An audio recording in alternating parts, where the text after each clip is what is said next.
નમસ્કાર વિદ્યાર્થી મિત્રો. ધોરણ 12 વિષય અર્થશાસ્ત્ર પ્રકરણ નંબર 4. આજનું આ આપણું 10મું સેશન છે. આની અગાઉના સેશનની અંદર આપણે મધ્યસ્થ બેંકના નાણાકીય નીતિના પરિમાણાત્મક સાધનોમાંથી બે સાધનોનો અભ્યાસ કર્યો હતો. એક બેંક રેટ, કે જ્યારે બેંકો લાંબા ગાળા માટે આરબીઆઈ પાસેથી નાણાં ઉછીના લે તો એના ઉપર જે દર ચૂકવે વેપારી બેંકો આરબીઆઈને, એને બેંક રેટ કહેવાય. એની પછીના આપણે જોયા હતા રેપો રેટ અને reverse repo rate. Repo rate એટલે ટૂંકા ગાળા માટે જ્યારે વેપારી બેંકો આરબીઆઈ પાસેથી વટાવના જે દરે નાણાં લે એને રેપો રેટ કહેવાય. અને રિવર્સ રેપો રેટમાં જ્યારે આરબીઆઈ વેપારી બેંકો પાસેથી વટાવના દરે જામીનગીરીઓ લે અથવા તો નાણાં ઉછીના લે તો એને રિવર્સ રેપો રેટ કહેવાય. અહીંયા સુધીનું આપણે જોયું હતું. આજે આપણે નાણાકીય નીતિના પરિમાણાત્મક સાધનોમાં સાધન નંબર 3 એટલે કે કપરા સમયમાં સ્થિરતા લાવવાની જોગવાઈથી શરૂઆત કરીશું. તો જોઈએ કપરા સમયમાં સ્થિરતા લાવવાની જોગવાઈ. મિત્રો, ઘણી બધી વખત એવું બનતું હોય છે કે કોઈ એક જ દિવસે બેંકની અંદર બહુ બધા લોકો રોકડ ઉપાડ માટે આવી જાય. હવે માની લો કે બેંક પાસે એક લિમિટેડ જથ્થામાં રોકડ હોય છે. હવે જો બહુ બધા લોકો રોકડ ઉપાડ માટે આવી જાય અને એટલી રોકડ બેંક પાસે ન હોય તો બેંક જો ચૂકવશે નહીં તો બેંકની જે શાખ જે છે, જેને તમે ક્રેડિટ કહી શકો, એની સદ્ધરતા જે છે એ જોખમમાં મુકાય એવું કહેવાશે. એક રીતે તમે એવું કહી શકો કે બેંક જે છે એ ઉઠી ગઈ એવું કહેવામાં આવે. આવું ન થાય, બેંકની શાખ જળવાઈ રહે, એને જોખમ ન આવે, એટલા માટે જ્યારે પણ કોઈ સમયે વેપારી બેંકને તાત્કાલિક નાણાંની જરૂર પડે એવા સમયે આરબીઆઈ, અહીંયા સ્પષ્ટ લખ્યું છે જોજો, આ એક વિશિષ્ટ જોગવાઈ છે જ્યાં સતત કપરા સંજોગોમાં અને નાણાંની કટોકટી કે અછતના સમયે વેપારી બેંકોને આરબીઆઈ પાસેથી સરકારી જામીનગીરીઓ ગીરવે મૂકી નિર્ધારિત દરે ધિરાણ લે છે. અત્રે યાદ રાખજો, વેપારી બેંકોને ધિરાણ આવી રીતે જે આપવામાં આવે છે એ ડાયરેક્ટલી એમનેમ આપવામાં આવતું નથી. એના માટે પણ એને જામીનગીરીઓ ગીરવે મૂકવી પડે છે, તારણ તરીકે મૂકવી પડે છે. અને એ ઉપર એ જે રકમ ચૂકવવામાં આવે છે એના ઉપર જે રેટ વસૂલવામાં આવે, જે દર વસૂલવામાં આવે કમિશનનો કે વ્યાજનો, એને કહેવાય છે માર્જિનલ સ્ટેન્ડિંગ ફેસિલિટી રેટ. આજે કપરા સમયમાં સ્થિરતા લાવવાની જોગવાઈ છે એને અંગ્રેજીમાં કહેવાય છે માર્જિનલ સ્ટેન્ડિંગ ફેસિલિટી. અને એના ઉપર જે દર વસૂલવામાં આવે છે એને કહેવામાં આવે છે માર્જિનલ સ્ટેન્ડિંગ ફેસિલિટી રેટ. તમે આરબીઆઈની વેબસાઇટ ઉપર જોશો તો તમને ખબર પડશે, અહીંયા MSFR એવું લખેલું હોય છે. આ જે MSFR જે છે એ જ છે માર્જિનલ સ્ટેન્ડિંગ ફેસિલિટી રેટ, એટલે કે કપરા સમયમાં સ્થિરતા લાવવાની જોગવાઈ. રેડી? હવે અહીં આંકડા પણ આપેલા છે, એનો પણ આપણે અભ્યાસ કરવાનો છે. અહીંયા સ્પષ્ટ લખ્યું છે આ દર રેપો રેટ કરતાં કેવો હોય છે? વધુ હોય છે. 2016માં આ દર 7% હતો. ખાસ યાદ રાખજો મિત્રો, આ દર જે છે રેપો રેટ કરતાં હંમેશા ઊંચો જ હોય છે. પેલું ટૂંકા ગાળા માટે નાણાં વેપારી બેંકોને મળે છે, પરંતુ એ તાત્કાલિક મળતા નથી. એના માટે એડવાન્સ અરજી કરવી પડતી હોય છે. પરંતુ ઇમરજન્સીમાં જો તાત્કાલિક નાણાં જોતા હોય તો એના માટે થોડો વ્યાજદર વધુ ચૂકવવો પડે છે. અહીંયા તમે જોઈ શકો છો કે 2016માં રેપો રેટ જે છે એ 6.5% છે. અને એ જ વર્ષની અંદર 2016ની અંદર જે MSFR જે છે અથવા તો કપરા સમયમાં સ્થિરતા લાવવા માટેની જોગવાઈનો જે દર જે છે એ તમે અહીંયા જોઈ શકો છો 7% છે. એટલે હંમેશા રેપો રેટ કરતાં જે માર્જિનલ સ્ટેન્ડિંગ ફેસિલિટી રેટ હોય છે એ કેવો હોય છે? ઊંચો હોય છે. તમે અહીંયા જોઈ શકો છો 0.5%નો તફાવત છે. રેડી? આગળ વધીએ.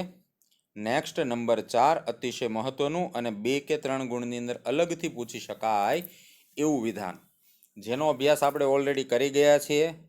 વેપારી બેંકના જે નાણાકીય કાર્યોમાં શાખ સર્જનનું કાર્યનો આપણે અભ્યાસ કર્યો હતો એની અંદર આપણે કોષ્ટકની અંદર જોયું હતું કે ભાઈ આપણે જેટલી રકમ બેંકમાં થાપણ તરીકે મૂકીએ છીએ એ બધી જ રકમનું બેંક ધિરાણ કરી શકતી નથી.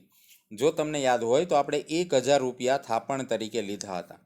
જ્યારે તમે બેંકમાં 1000 રૂપિયા થાપણ તરીકે મૂકો છો અથવા તો બચત ખાતામાં મૂકો છો તો બેંકે હજાર રૂપિયાનું કોઈને ધિરાણ કરી શકતી નથી. એ 1000માંથી જેને આ લોકો CRR કહે છે, પૂરા નામ યાદ રાખવાના છે મિત્રો, કેશ રિઝર્વ રેશિયો, ગુજરાતીમાં કહેવાય છે રોકડ અનામતનું પ્રમાણ.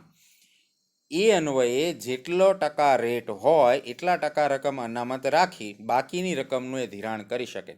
એક સામાન્ય ઉદાહરણ લઈએ કે 1000 રૂપિયા બેંકની અંદર મૂકવામાં આવ્યા હોય અને જો CRRનું પ્રમાણ 10% હોય, અંદાજિત આપણે લઈએ કે 10% છે, તો 1000માંથી 10% થશે 100 રૂપિયા. આ 100 રૂપિયા રોકડ કેશ સ્વરૂપે બેંકે રાખવાના થશે અને એ સિવાયના બાકીના જે 900 રૂપિયા જે છે એનું બેંક ધિરાણ કરી શકે. રેડી? આ જે અનામત રાખવામાં આવતા 100 રૂપિયા જે છે એને કહેવાય CRR. આને આપણે સમજવાના છીએ. જોઈએ, RBIની 1934ની ધારા મુજબ દરેક વેપારી બેંકોએ પોતાની થાપણોના અમુક ટકા રકમ RBI પાસે રોકડ અનામત તરીકે રાખવી. યાદ રાખજો, આ રકમ જે છે એ બેંકે ક્યાં જમા કરાવવાની હોય છે? RBI પાસે. અહીંયા સ્પષ્ટ લખ્યું છે અમુક રકમ રોકડ અનામત તરીકે RBI પાસે. ઘણા વિદ્યાર્થી મિત્રો RBI પાસે લખવાનું ભૂલી જતા હોય છે. RBI પાસે અનામત તરીકે રાખવાની હોય છે અને શરૂઆતના વર્ષોમાં આ પ્રમાણ ચાલુ ખાતાની કુલ થાપણોના 5% અને લાંબા ગાળાની થાપણોના 2% જેટલું હતું. આ બેની વચ્ચે તફાવત હોવાનું કારણ છે મિત્રો, જે રકમ લાંબા ગાળા માટે મૂકવામાં આવે છે એવી રકમની અંદર બેંક વધુ રકમનું ધિરાણ કરે તો પણ ચાલે, કેમ કે એ રકમ જે છે ફિક્સ ડિપોઝિટની અંદર કોઈ વ્યક્તિએ 5000 રૂપિયા મૂક્યા હોય 1 કે 2 વર્ષ માટે કે 5 વર્ષ માટે, તો સ્વાભાવિક વાત છે એ વ્યક્તિ 5 વર્ષ સુધી એ રકમ ઉપાડવા આવે એવા ચાન્સ બહુ ઓછા હોય. તેવા સંજોગોમાં કેશ ઓછી રાખીને, એટલે કે રોકડ અનામતનું પ્રમાણ નીચું રાખીને ધિરાણનું પ્રમાણ વધારી શકાય. પરંતુ જે ચાલુ ખાતું હોય, અહીંયા લખ્યું છે એ પ્રમાણે, જો ચાલુ ખાતું હોય તો એની અંદર તો આજે નાખેલી રકમ કદાચ વેપારી કાલ પાછો ઉપાડવા પણ આવે. એવા સંજોગોમાં એની અંદર જે રોકડ અનામતનું પ્રમાણ જે છે એ ઊંચું રાખવામાં આવે છે અને ધિરાણનું પ્રમાણ કેવું રાખવામાં આવે છે? નીચું રાખવામાં આવે છે. તો પ્રથમ કેટલાક વર્ષોમાં થાપણોના, ચાલુ ખાતાની થાપણોના 5%, આંકડા યાદ રાખવાના છે, MCQમાં પૂછી શકાય, અને લાંબા ગાળાની થાપણોના 2% હતું. ખાસ સમજો મિત્રો, લાંબા ગાળાની થાપણોના 2% અને ચાલુ ખાતાની જે થાપણો છે એના 5% હતું. પરંતુ આ તમને એક ગુણના MCQ તરીકે અથવા તો એક ગુણના પ્રશ્ન તરીકે પૂછાય એવું વિધાન છે.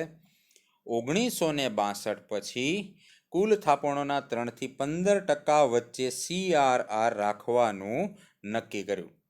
હાલના સમયની અંદર અહીંયા સ્પષ્ટ લખ્યું છે જરૂરિયાત મુજબ RBI CRRમાં ફેરફાર કરે છે. હવે જ્યારે CRRમાં ફેરફાર થાય ત્યારે સ્વાભાવિક વાત છે કે બેંક જે રકમ ધીરી શકે છે એના પ્રમાણમાં ફેરફાર થાય. એના જ સંદર્ભમાં ફુગાવો, તેજી મંદી, નાણાંના પુરવઠા ઉપર જે અસરો થાય એ હવે આપણને નીચે આપી છે, એનો અભ્યાસ કરીએ. તો CRRનો મુખ્ય હેતુ બેન્કિંગ વ્યવસ્થા પાસે પૂરતા પ્રમાણમાં રોકડા નાણાં રહે તે માટેનો છે, જેથી કોઈ સંજોગોમાં ઘણા બધા ગ્રાહકો પોતાની થાપણો પાછી ખેંચે તો બેંકો પાસે પૂરતા નાણાં હોય. આ છે એનો હેતુ, અને આ તમને એક ગુણના પ્રશ્નની અંદર પૂછી શકાય કે ભાઈ CRR રાખવાનો હેતુ શું હોય છે.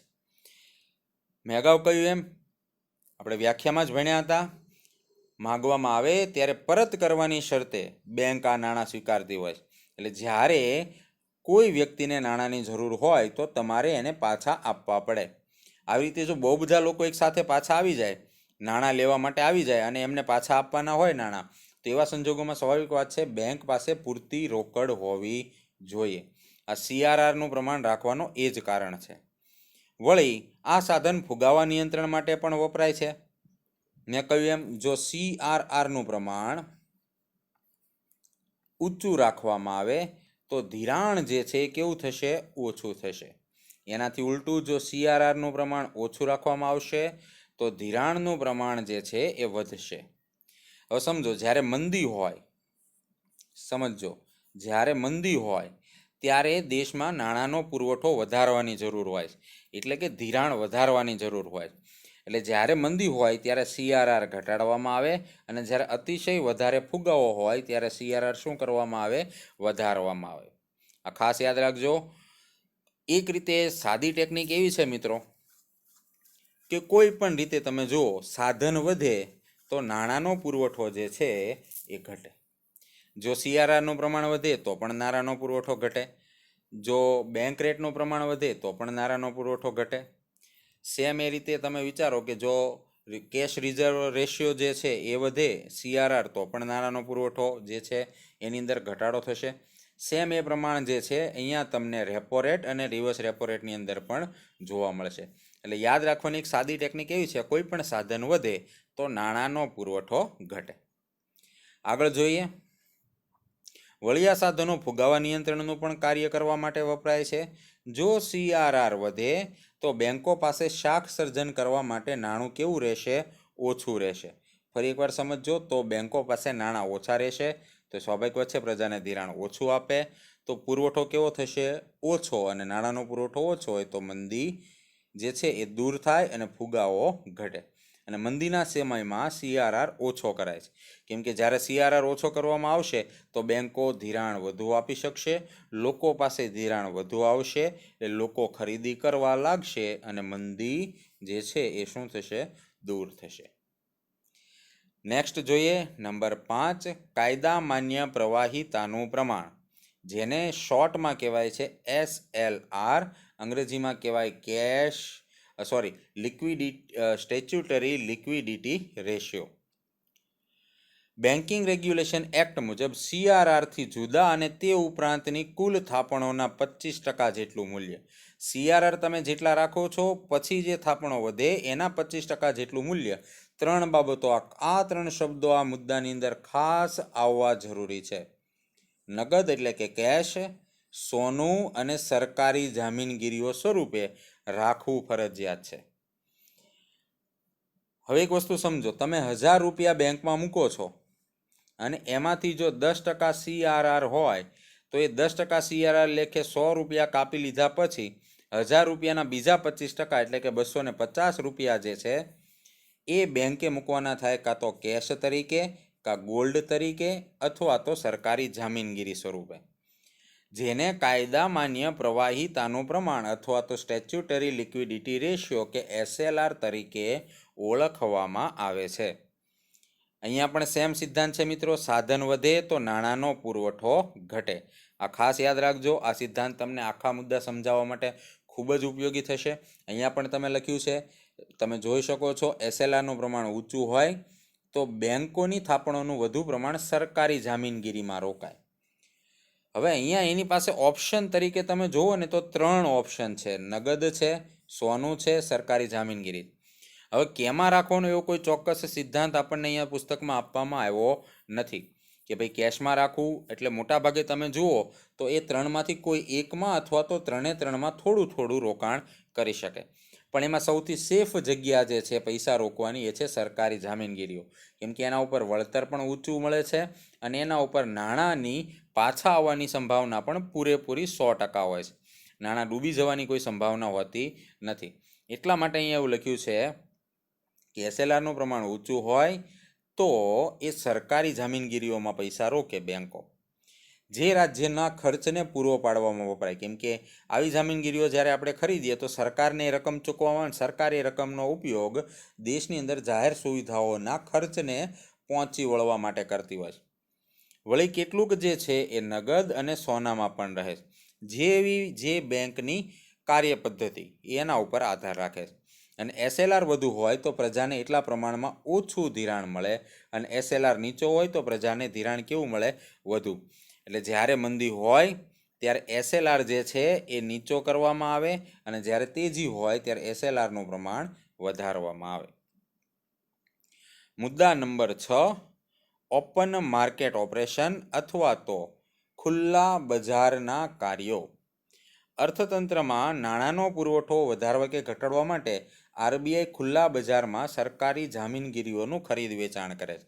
મેં અગાઉ તમને કહ્યું હતું, આ બોન્ડ સ્વરૂપે હોય છે મોટા ભાગે, જે એક પ્રકારનો લેખિત દસ્તાવેજ કે પુરાવો અથવા તો સર્ટિફિકેટ છે, જે એવું સૂચવે છે કે બોન્ડની અંદર લખેલી તારીખે એક વ્યક્તિએ બીજી વ્યક્તિને આ બોન્ડની રકમ ચૂકવેલ છે અને બોન્ડ પરત થવાની તારીખે જે અંદર ઓલરેડી લખેલી જ હોય આટલી રકમ વ્યાજ સહિત ચૂકવવા પાત્ર છે. એક પ્રકારનું તમે એમ કહી શકો, આ એક પ્રકારની એવી બાંહેધરી છે કે ભાઈ આ આટલી રકમ ચૂકવીને આ બોન્ડ મેં આ ભાઈને કે આ વ્યક્તિને આપેલ છે, અને જ્યારે એની અંદર બોન્ડની અંદર જ તારીખ લખેલી હોય એ પાકતી તારીખે એ જામીનગીરી પરત મોકલી અને એ વ્યાજ સહિતની રકમ એ વ્યક્તિ જેની પાસે જામીનગીરી હોય એને મળવા પાત્ર છે. હવે સરકાર આવી જામીનગીરીઓ મોટા ભાગે બહાર પાડે છે. જ્યારે સરકારને નાણાંની જરૂર હોય તો સરકાર આવી જામીનગીરીઓ બહાર પાડે. યાદ રાખજો, નાણાંની જ્યારે સરકારને જરૂર હોય અથવા તો જ્યારે સરકારને નાણાંનો પુરવઠો ઘટાડવો હોય, યાદ રાખજો, નાણાંનો પુરવઠો જે છે એ જ્યારે ઘટાડવો હોય તો આવા સંજોગોમાં એ જામીનગીરીઓ બહાર પાડે. હવે જ્યારે જામીનગીરીઓ બહાર પાડવામાં આવે તો થશે એવું કે કેટલાક લોકો બચત કરવા માટે, રોકાણ કરવા માટે આવી જામીનગીરીઓને ખરીદશે, અને જ્યારે ખરીદશે ત્યારે નાણાં જે છે એ વ્યક્તિ પાસેથી સરકાર પાસે જતા રહેશે. રેડી? આના કારણે નાણાંનો પુરવઠો શું થશે? ઘટશે. એનાથી વિરુદ્ધમાં જ્યારે સરકારને એવું લાગે કે ભાઈ દેશની અંદર નાણાંની અછત છે, મંદી છે, નાણાંનો પુરવઠો વધારવાની જરૂર છે, એવા સંજોગોમાં સરકાર જે છે એ જામીનગીરી જે છે એને પરત મગાવે. આ જામીનગીરી જે પરત મગાવે એના કારણે લોકોના હાથમાં નાણાંનો પુરવઠો જે છે એ વધે, અને આ જે નાણાંનો પુરવઠો વધે એના કારણે લોકો ખર્ચ વધારે, અને ખર્ચ વધવાના કારણે મંદી જે છે એ દૂર થશે. તો એને ખુલ્લા બજારમાં વેચે ત્યારે નાણાંનો પુરવઠો ઘટે છે, અને આ પ્રકારનું કાર્ય ફુગાવા કે મંદીના નિયંત્રણ માટે કરવામાં આવે છે. અહીંયા સ્પષ્ટ એક વાક્ય લખ્યું છે, આને ખાસ યાદ રાખવાનું છે.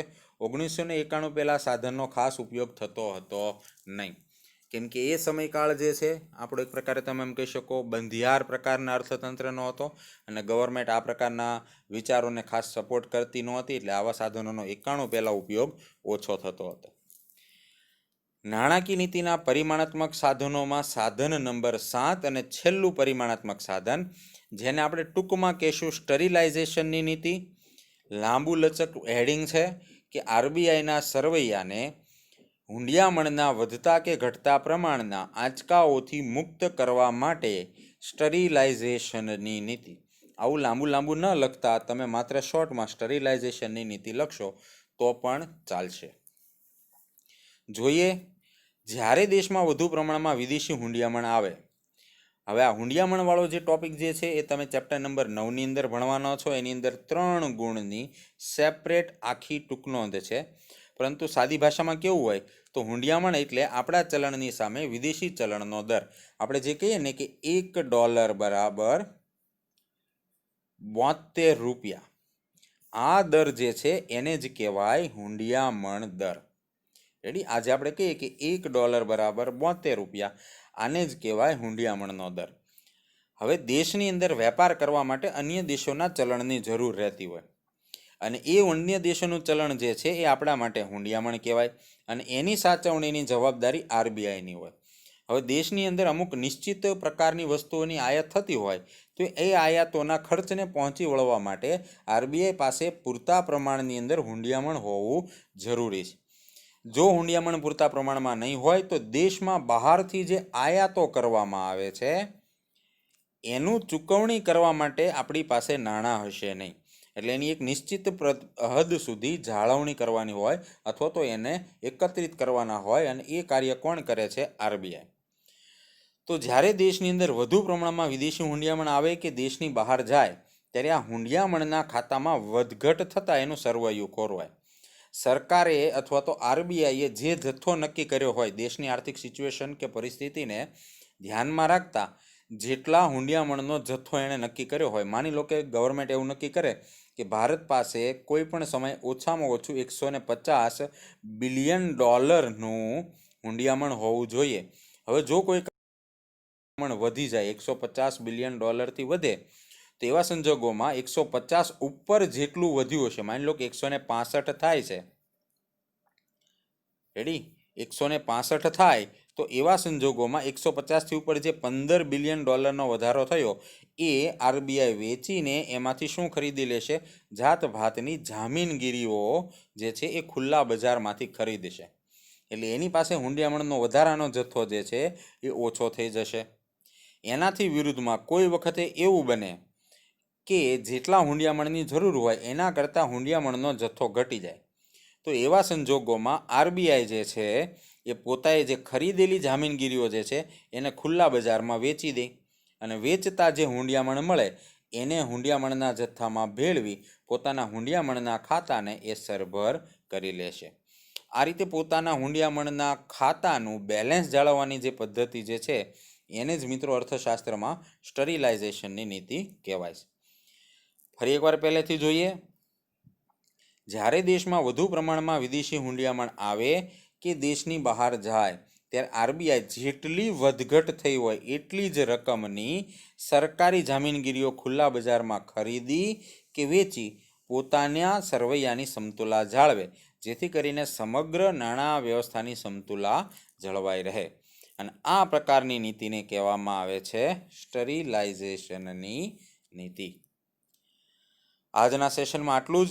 આજના સેશનના હોમવર્કની વાત કરીએ તો આજના સેશનના હોમવર્કમાં તમારે મુદ્દા નંબર 3 એટલે કે કપરા સમયમાં સ્થિરતા લાવવાની જોગવાઈ, મુદ્દા નંબર 4 એટલે કે CRR કેશ રિઝર્વ રેશિયો, પછી મુદ્દા નંબર 5 એટલે કે કાયદામાન્ય પ્રવાહિતાનું પ્રમાણ કે statutory liquidity ratio SLR, OMO open market operation અને મુદ્દા નંબર 7 એટલે કે સ્ટરીલાઇઝેશનની નીતિ. આટલા મુદ્દા તમારે વ્યવસ્થિત મુદ્દાસર લખવાના છે. આજના સેશન માટે આટલું જ. આભાર. અસ્તુ.